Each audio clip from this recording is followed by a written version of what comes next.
Okay, so today we're doing a deep dive into something, well, a bit different. Not a theory, but a very specific, very industrial piece of hardware. And a very expensive one at that. Yeah, no kidding. We're looking at the Thor Broadcast F-RF-1550-TX-EM-2.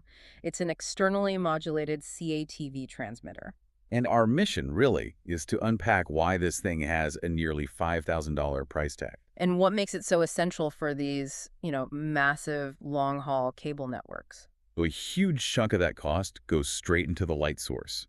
It uses what's called a DFB laser, a distributed feedback laser. Which is, that's basically the gold standard, right? The purest, most stable light source you can get. Pretty much. It has to be perfectly steady.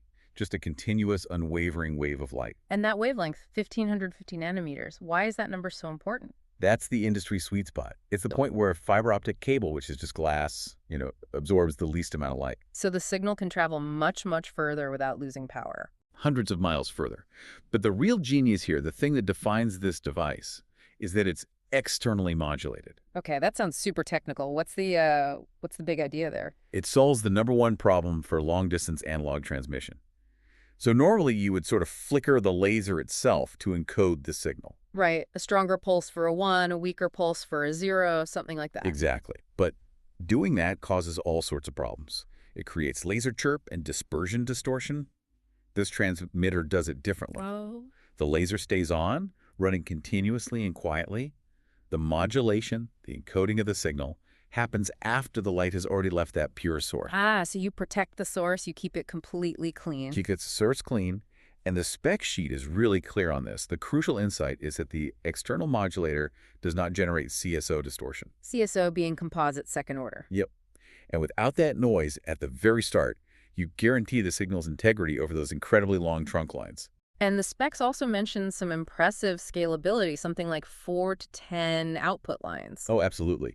This is built for large fiber-to-the-building setups, and it's designed to work perfectly with the EDFA units. Right, the amplifiers, the erbium-doped fiber amplifiers that boost the signal down the line. Exactly. And what's fascinating here is how this transmitter manages its own power to play nice with those amplifiers. Yeah. It has adjustable SBS. Okay, you're going to have to break down SBS for us. Stimulated Brillouin scattering.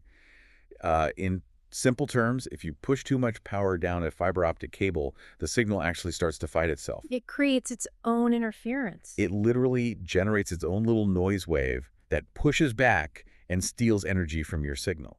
It's self-sabotage. I see. So this device carefully tunes its power output.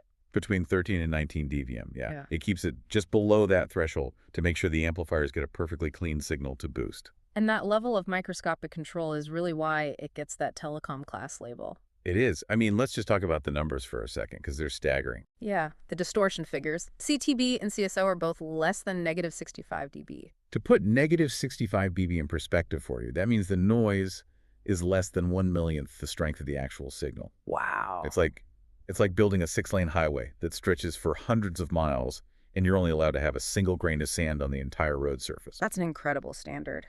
And to maintain that, the hardware itself has to be, well, bulletproof. It really does. You've got advanced heat sinks, automatic temperature control to ensure that very expensive laser has a very long life. And what about power? To avoid any damage from outages. It has a 1+1 setup, dual power supplies, with one as a hot pluggable backup. If one fails, the other kicks in instantly. No downtime.